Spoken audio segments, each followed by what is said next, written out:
we've been talking about you in a title fight since your debut and how long it would take to get there. So I guess now we're only a few days away from you getting your first title shot. So I guess what are the emotions? How's camp been? And I guess what are you doing differently now?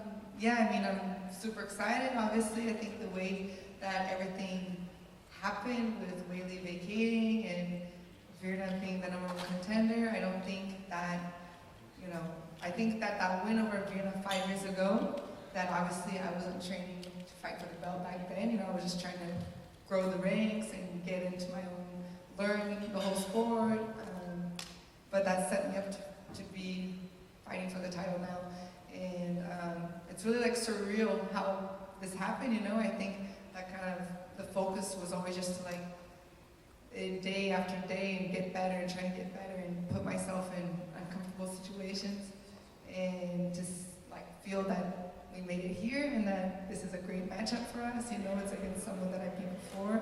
Obviously, it could go any way, but it definitely gives you a little bit like, it's possible. So yeah, we just kept training and we're focused on training. This camp, my last fight with Amanda was 8 months ago. So this whole camp we were training just everywhere, but we didn't train anything specific for Virna. But yeah, I think we just kind of trained to be a lot of sparring and be ready for whatever comes. Are you happy with the path to the title? Because like I said, I feel like if you got a title shot earlier in your career, people would have expected that. But it's kind of been this longer journey for you. So are you happy with how it played out? Just get better inside and out? Yeah, if I could not go through like broken noses and the losses, that, of course, you have like lots of times you think like, man, maybe I shouldn't do this. I should go back to jiu-jitsu. That's, I was like winning everything, and I like basically started like humble myself to start something new, become like a white belt, and just like learn and go through, especially on a bigger platform with all these critics and just the UFC fans. They like love you, then hate you, then they love you again. So it's a lot of roller coaster ride. So I can't say I wish I didn't have like an undefeated career like Ronda Rousey, and that would be amazing, But I'm proud of my journey. And I think that's what's going to help me be a great champion is the adversity that I went through. I think everyone has different styles, so I see myself similar to like Charles de Bronx, who kind of, everyone saw that he had so much potential and he's kind of up and down and he's been at it for a while and he has all these submissions. But when they're a champion, it's like they really have a lot of light in them and, they don't just retire after, So I think I'll be more prepared for what comes at me. Winning this title, whoever comes next, what are the next obstacles, because of everything I went through, then, I don't know, like, maybe Tatiana Suarez, who was undefeated, and then when she did fight for the belt, it was like a big difference, in the levels and everything like that. So, I'm really proud to be, to potentially become a champion that can do a little bit of everything. That was my goal. How often, or have you at all watched that first fight? Because I feel like when they look at your career, they talk about the war against Andrade and the war against Marina, but I feel like that first fight against Virna is maybe a little overlooked. Because I think you broke your nose in that fight. I think you had just started with Jason too. So I guess from there to now, like, how have you rewatched that? And when you watch that, what do you think? Yeah, I didn't watch it that much, but when we did schedule the fight, I think I watched it like 2 weeks ago. And I was just like, man, look how I was throwing, look how crazy we were going, I think we showed a lot of heart. And like I said, I think I was number 13 and she was like maybe 12, or I don't remember. We were kind of back we were in the ranking, but we were, back on the end part of the rankings. And just to see how we were just like trying to do our best, both grapplers exchanging on the striking, So I think we both kind of just wanted to see who got better at our striking, who got more better at our striking. And just like the adversity, like in my note, that was the first time I ever got like a real injury in MMA, the broken nose. And I think the biggest thing I watched is just coach telling me like, no, you're fine. And like just seeing myself go in and out of focused on the fight and focused on my nose and thinking like, okay, my back, is this good, is that bad? And when I see that now, I see like, man, how I really focus now. And if something like that was to happen, my mind's already like, it's already protected, you know what I mean? It's not something that's gonna distract me, So Yeah, it was cool to see really what your body can go through and how your mindset you can bring yourself back in, and how important coach was for me. And I think that's why we're so happy we made it here. He's had lots of champions, and he's super excited he could have one more champion. How much of a change have you seen in Virna's game? Because obviously she seems to be on the biggest run of her career. Like yourself, she had a couple of setbacks and didn't know if she would make it this far either. Yeah, I mean, I think that Virna, she's gotten so much better just with her fight IQ, you know, and being able to implement her style, you know. Yeah, I went on and I fought like Marina Rodriguez, I fought Yonchana, I fought Amanda Lemos, you know, and I had like crazy wars with them, but, you know, I felt I was on the losing end of those.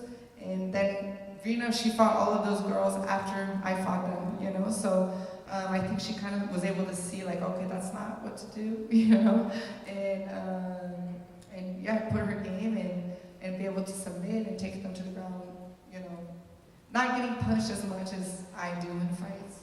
So I think she's gotten a lot better, but yeah, it's cool. I don't know if you know this or anyone told you, but if you win, you would become the first woman to be an ADCC champ and a UFC champ. There's been 3 men, but no women have done it. Is that important to you? Do you think about that? And what do you think about making history there? Yeah, 100%. I mean, for sure that, but I know I'll be the first woman. There's only been one guy, Fabricio Verdum, who's done World IBJJF, Abu Dhabi World Pro, ADCC, and UFC title, you know, and Fabricio Verdum is the only man who's ever done all of those 4.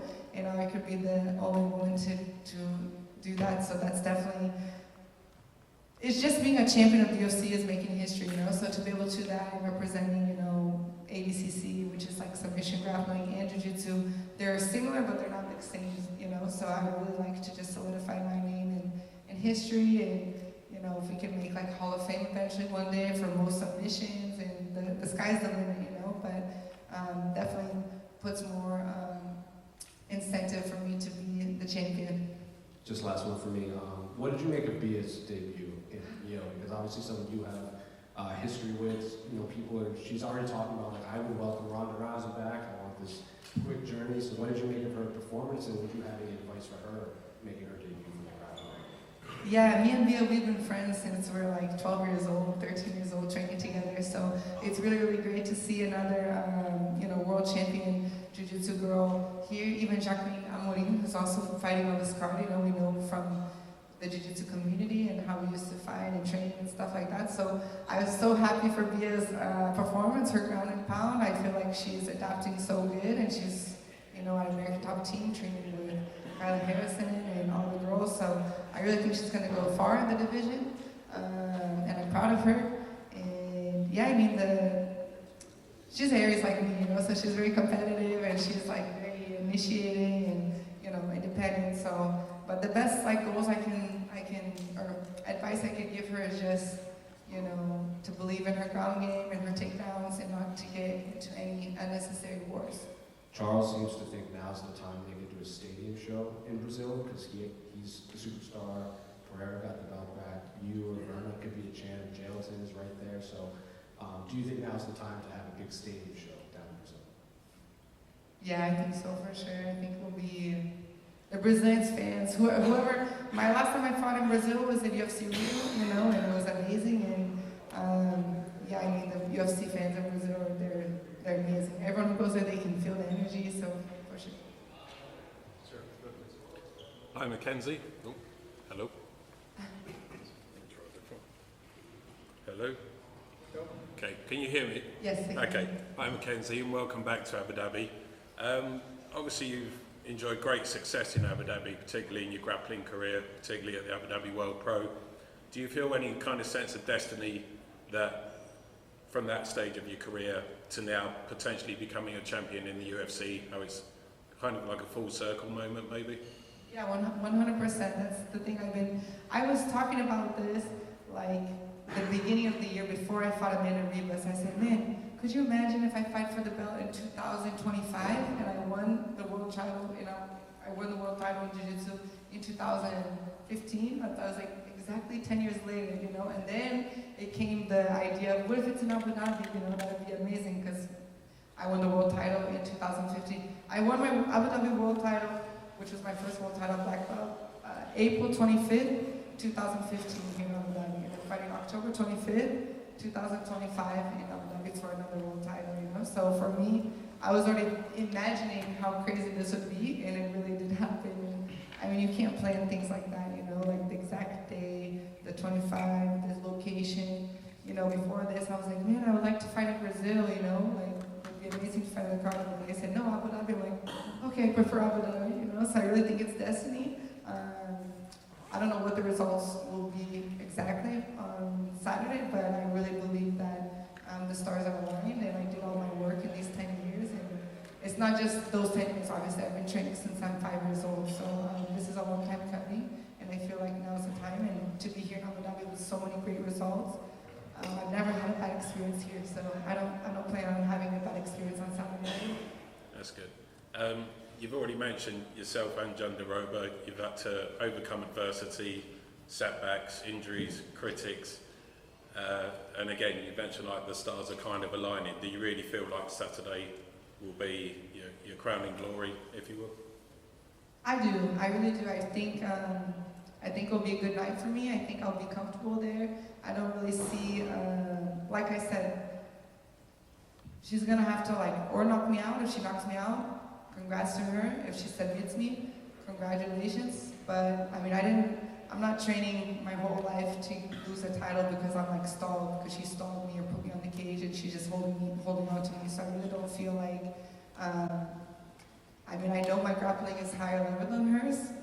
That's just with the results and all the competitions, but I mean, it's MMA, you know what I mean? We've seen black belts get submitted by purple belts and things like that.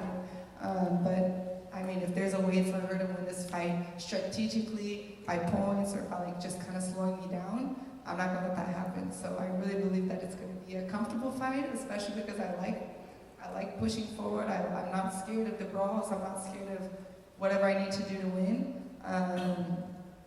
And then yeah, I mean, if she submits me or knocks me out, congrats, that's her day, you know. But I fought Amanda Lemos who punches really, really hard.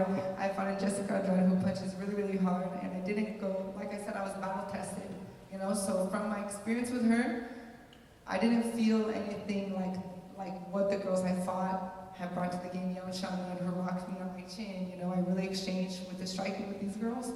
And like I said, grappling is my home, so I don't know how much she'll want to stay 25 minutes exchanging on the ground, but I feel like it'll be a good night. Thank you. Hi, Mackenzie.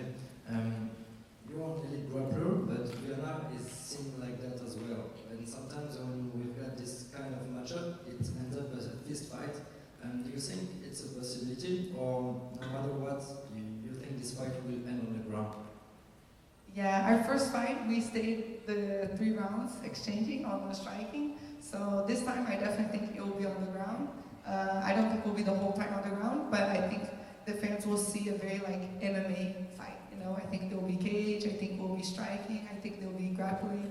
I think we'll be a little bit of everything because now it's 5 rounds and we're fighting for the title. So there has to be a little bit.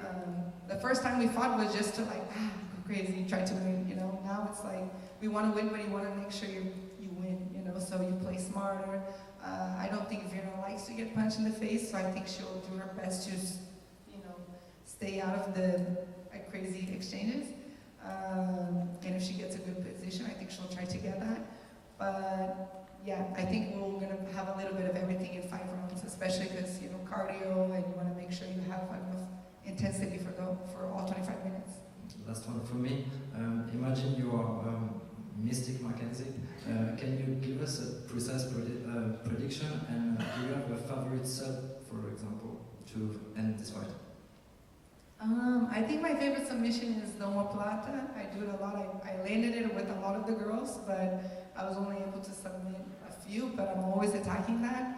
I got it with Amanda Ribas, but she ended up getting out. I got it with Marina Rodriguez, but she ended up the round finish. Shana, I did it on her too. So I definitely think if they're in my guard, that's something that I attack a lot is the omoplata. But I don't know if I'll get that with Virna. But I just see my head getting raised. I don't know how. I don't know if it'll be with a knockout. I don't know if it'll be submission, but I just see my hand getting raised. Thank you very much. Thank you. Okay, we have time for two more. One, two. Hi, Mackenzie. Welcome again to Abu Dhabi. My question, I know you are focused on your next opponent, but after your win, hopefully this weekend, any names that pop up in your head, like maybe Zili or any other fighter that would be interested to defend your title? I would like to fight Tatiana Suarez. You know, when Carla was active, I was trying to fight. Virna is the only like grappler that I've ever fought, you know, and that was 5 years ago. Everyone else has always been strikers, so I would like to test myself with some grapplers, you know. So I'd really like to fight Tatiana Suarez, who's a wrestler. Of course, maybe if she decides to come back down. But you know, or maybe get one of my losses, another rematch, you know. But I think Tatiana Suarez would be an interesting fight for me. I would like to do that. Last question. Now, when two Brazilians are fighting for the title, do you feel that women MMA in Brazil is at another level? Yes, I definitely think that Brazil is very strong in women's MMA, not just with the two Brazilians fighting for the belt, but if you look at the top 15, I think 7 or 8 are Brazilian. So it's like more than half of the top of the rank are Brazilian girls. And so yeah, definitely it's a lot of, we need to be a little bit crazy to fight, you know. The girls are tough, you know, really Brazilian. All the best, Mackenzie. You have a big fan base here in Abu Dhabi. Thank you so much. That's your last question. Маккензи, не секрет, что фанаты UFC любят не только за выступление в октагоне, но и за внешнюю привлекательность. И вот в связи с этим вопрос, сколько раз в неделю ты делаешь приседания за штангой и какой был максимальный вес? It's not a secret that UFC fans like you not just for your aggressive nature and your fighting style in the octagon, but also for your good looks. So the question is, how many times a week do you squat, and what's your squatting weight? What do you squat? I do like a lot of repetitions of squats, but not too heavy. Of course, when I get in fight camp, I go like heavier, but usually it's like every single day I squat, so Monday through Saturday, and like 60 pounds, 70 pounds. I do like sumo squats, a lot of like repetitions, 24 of 20. I work a lot. Не очень много веса, но очень часто. Приседаю каждый день с понедельника по субботу. Если говорить про неделю боя, то может быть чуть-чуть больше веса и чуть-чуть меньше приседаний. Но в основном, в принципе, просто поддерживаю все время, приседаю не с очень тяжелым весом.